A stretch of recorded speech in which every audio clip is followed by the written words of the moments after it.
Just to take a really simple example, let's say that there was, the bar of gold in front of us, and I wanted to sell it to you, you wanted to buy it. We would go back and forth over the price. We'd agree on a price, and we'd sell that bar. But what if we had one bar of gold, and I'll just make up, let's say a 1 ounce gold coin, so $1,400. And I said, okay, Lynette, I could sell you the 1 ounce gold coin for $1,400, but why don't I sell you 100 ounces? I only have 1 ounce sitting here, but we'll make the other 99 a paper contract. And we'll agree that either I pay you or you pay me, depending on where the price goes from here.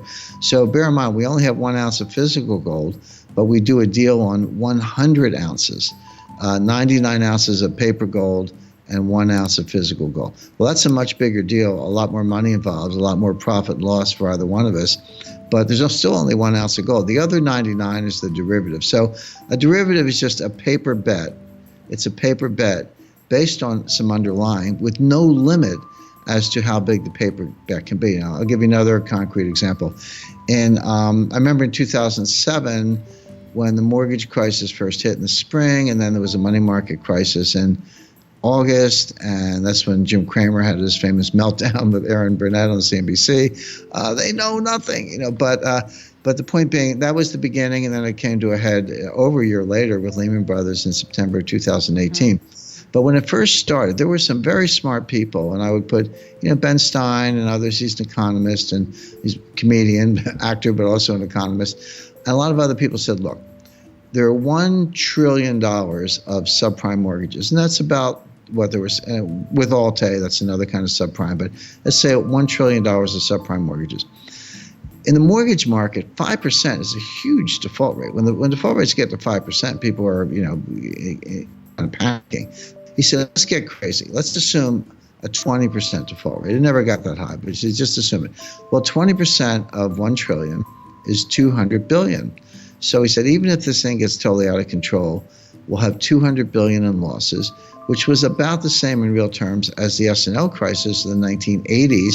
That was about 135 billion of losses. So adjusted for inflation, it would be $200 billion by 2007. And Stein said, well, we survived the 1980s. We can survive this. It's about the same. What he was missing was that, there were $1 trillion of mortgages, but there were $6 trillion of derivatives on the mortgages, on the same mortgages. And so 20% default rate, it wasn't 200 billion, it was 1.2 trillion of losses just to get started. And then the panic went on from there, and the losses were ultimately in the scores of trillions. Right. But the point being, you cannot look at bank balance sheets. You cannot look at futures contracts. You cannot look at any known quantity and understand the risk without understanding how much is off balance sheet, how much more of the same thing, the same kind of bet. And banks do not put derivatives on their balance sheet. And I've had this debate in chapter 8 of the book, chapter 8 of Aftermath. I talk about a private briefing that I had with the board of directors of Morgan Stanley and their CEO, James Gorman. And I said, well, first of all, a couple things. Number one, your derivative book might be smaller, it actually was, but that's because so many of the derivatives were moved over to the clearinghouses. They created these clearinghouses after 2008.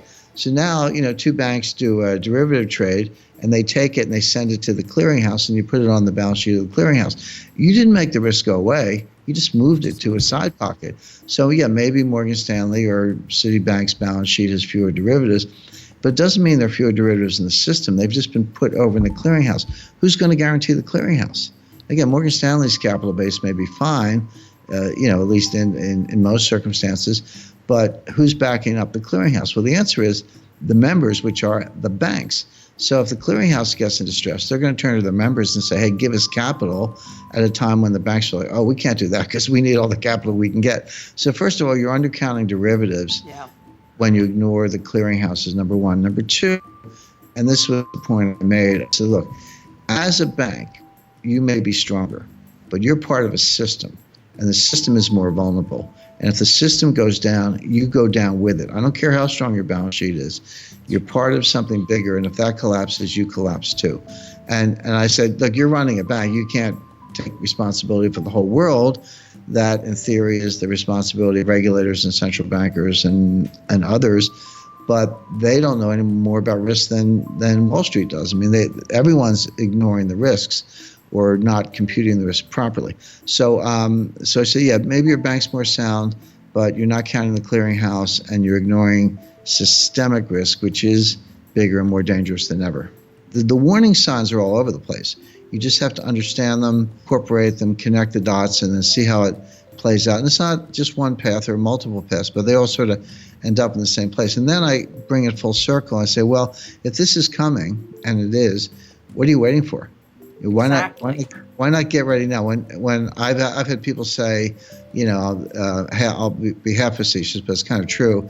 They say, Jim, I hear you, I agree with you, but I'm making too much money in the stock market. Could you call me at 3 o'clock the day before the crash, and I'll sell my stocks and buy some gold? And I said, well, first of all, I'm not going to know the day. I can tell you it's coming, but I don't know the day. And if I did, I'd probably be a little busy myself. But the point is, when you most want your gold, when the panic hits and everyone like, get me out of stocks, get me out of money market funds, I want gold, you're actually not going to be able to get it. You're not going to be able to get the gold.